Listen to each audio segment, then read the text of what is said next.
BSR వార్తలకు స్వాగతం. చందుపట్ల సుజిత్ రావు ఆధ్వర్యంలో రాధాకృష్ణ దిష్టి బొమ్మ దగ్ధం. యాదాద్రి భువనగిరి జిల్లా భువనగిరి పట్టణంలో తెలంగాణ జాగృతి జిల్లా అధ్యక్షులు చందుపట్ల సుజిత్ రావు ఆధ్వర్యంలో రాధాకృష్ణ దిష్టి బొమ్మ దగ్ధం చేసి నిరసన చేయడం జరిగింది. ఆయన మాట్లాడుతూ, తెలంగాణ జాగృతి అధ్యక్షురాలు కల్వకుంట్ల కవితక్క పైన ఆంధ్రజ్యోతి దినపత్రిక ఎండి రాధాకృష్ణ కాంగ్రెస్ లోనికి వెళ్తారని అసత్య ఆరోపణలు చేసి కవితక్క రాజకీయ భవిష్యత్తు దెబ్బతీసే ప్రయత్నం చేయడం జరిగింది. ఇలాంటి ఆరోపణలు చేసి జర్నలిజానికి మచ్చ తెచ్చే ఆరోపణలు చేయడం చాలా బాధాకరం. కవితక్కకు ఎటువంటి సంప్రదింపులు చేయకుండా, వారి నుండి ఎటువంటి వాస్తవాలు తెలుసుకోకుండా రాయడం మంచిది కాదు అని రాధాకృష్ణ హెచ్చరించారు. ఈ కార్యక్రమంలో తెలంగాణ జాగృతి నాయకులు తంగళ్లపల్లి శ్రీకాంత్, మంచాల సంతోష్, మత్స్య చక్రవర్తి, చిన్నం ప్రభాకర్, మండవ వినయ్, మండవ మహేష్, భాను, మహేందర్, నరసింహ, పల్లెపాటి నర్సింగ్, వంశీ తదితరులు పాల్గొన్నారు.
ఈరోజు ఆంధ్రజ్యోతి దినపత్రికలో మెయిన్ ఎడిషన్లో మొదటి పేజీలో మా అక్కగారైన తెలంగాణ జాగృతి వ్యవస్థాపక అధ్యక్షురాలు ఎమ్మెల్సీ కల్వకుంట్ల కవిత గారిపై కాంగ్రెస్లో చేరుతున్నారని, అవాస్తవంగా కనీసం సంప్రదించకుండా కాంగ్రెస్లో చేరుతున్నట్టు, ఈయన చూస్తున్నట్టు, ఆల్రెడీ పార్టీలో జాయిన్ అయినట్టు ఆయన ఊహించుకొని రాత్రి కలగాని పొద్దున్నే అధికారం ఉంది కదా, మా చేతిలో పేపర్ ఉంది అని ఇష్టానుసారంగా రాస్తే ఖబర్దార్ బాగుండదు.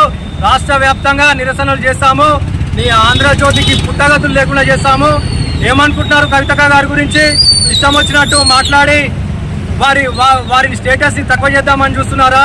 ఇలా ఇంకొకసారి చేస్తే మాత్రము మీకు బాగుండదని హెచ్చరిస్తున్నాము యాదాద్రి భువనగిరి జాగృతి తరపు నుంచి.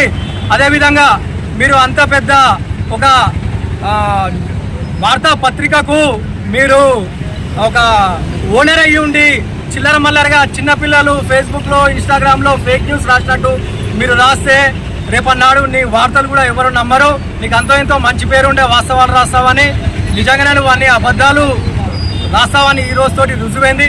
ఖబర్దార్ ఆర్కే,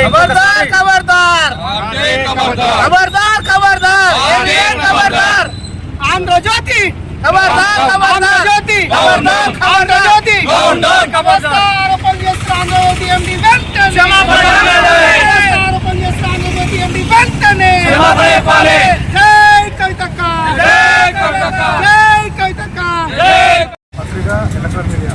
ఇంకొకసారి పత్రికలు మరియు ఎలక్ట్రానిక్ మీడియా, యూట్యూబ్ ఛానళ్ళు అసత్యంగా అక్కగారి మీద వేరే పార్టీలో జాయిన్ అవుతున్నారని అసందర్భంగా ఇష్టానుసారంగా మీరు అసత్య వార్తలు రాస్తే మాత్రం ఖబర్దార్ ఇంకొకసారి బాగుండదు.